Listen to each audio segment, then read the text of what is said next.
महाराज जी, क्या अपने कर्मों का फल बच्चों का माता पिता पे या माता पिता का बच्चों पे, ऐसा होता है महाराज जी? क्योंकि हम संबंध स्वीकार किए हुए हैं। जैसे आपका बच्चा कहीं जाकर के अधर्म आचरण किया, पुलिस जब आएगी, यही प्रमाण लौकिक प्रमाण से देख लीजिए, तो आपको कड़वे वचन और शासन मिलेगी, क्योंकि वो आपका बेटा है। आप कहोगे मैंने तो कुछ नहीं किया। नहीं, तुम उसकी माँ हो, पता है तुम्हें कहां होगा वो, तुम्हें बताना पड़ेगा, तुम्हें दंड मिलेगा, क्योंकि वो तुम्हारा बेटा है।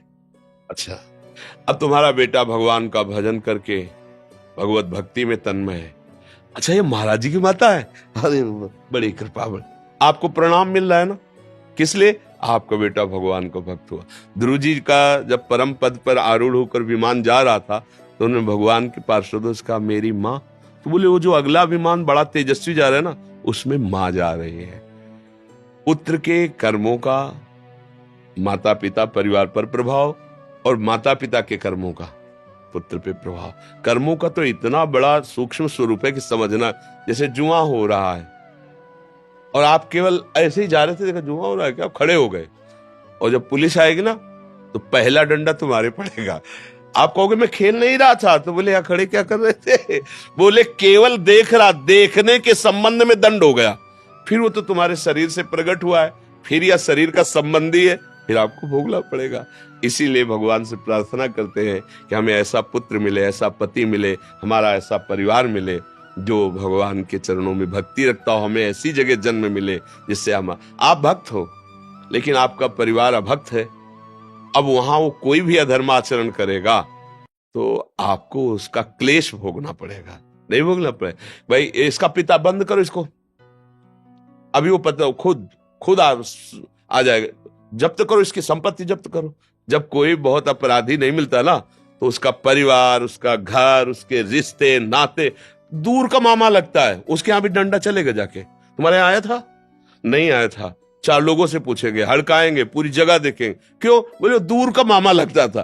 थोड़ा भी संबंध धर्मा, ऐसे ही भगवान की भक्ति करने वाले की 21 पीढ़ियां तर जाती, शास्त्र में लिखा 21 पीढ़ियां। क्यों? थोड़ा भी संबंध, क्यों हमारे है, इसी संबंध से उसको लाभ मिल जाता है। तो ऐसा तो कर्म का सहयोग देखा गया, प्रगट में भी देखा गया है और बाहर भी देखा गया है। जैसे अग्नि की सामर्थ्य दाहिका शक्ति है, आप जान के छुओ, अनजान में छुओ, जबरदस्ती कोई छुआ दे या भूल से छू, सबका परिणाम एक ही होगा, वो जला देगी, उसमें दाहिका शक्ति है। ऐसे मन लगे तो राम कृष्ण हरि, मन न लगे तो राम कृष्ण हरि, फल बराबर मिलेगा। उसमें कोई भाव को भाव न खालसहु, नाम जपत मंगल दिस दसहु।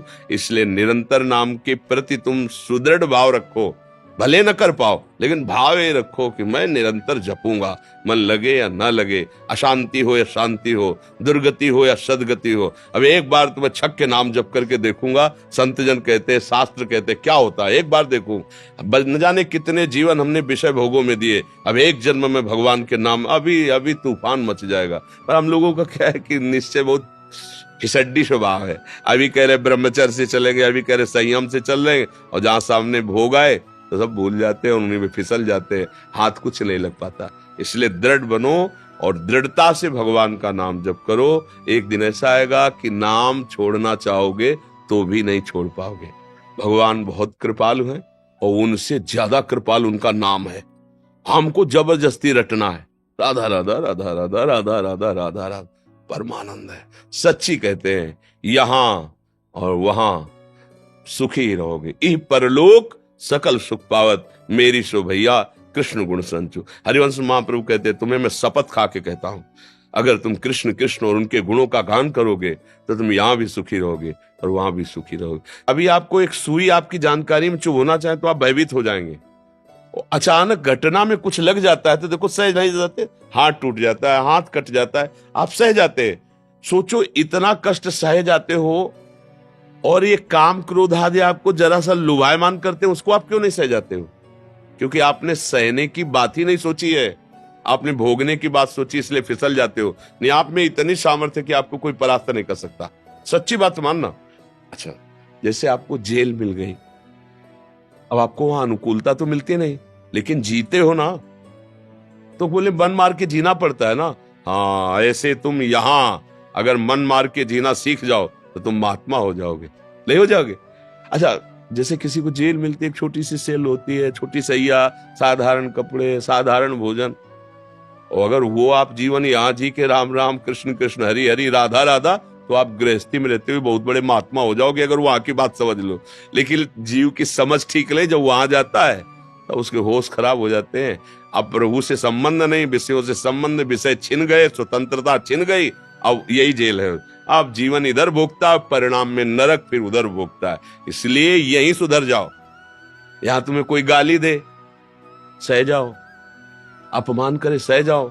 वहां डंडा चलेगा तो भी कोई सहयोगी नहीं तुम्हारा।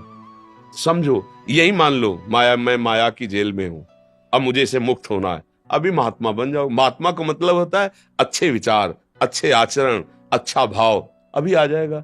अब अपने लोग ये तो सोचते नहीं, हमें सुख भोगना चाहे दूसरे को काटना पड़े, बस यही से पापाचरण शुरू हो जाता है, यही से गंदी बात शुरू हो जाती है, यही दुर्गति का कारण हो जाता है।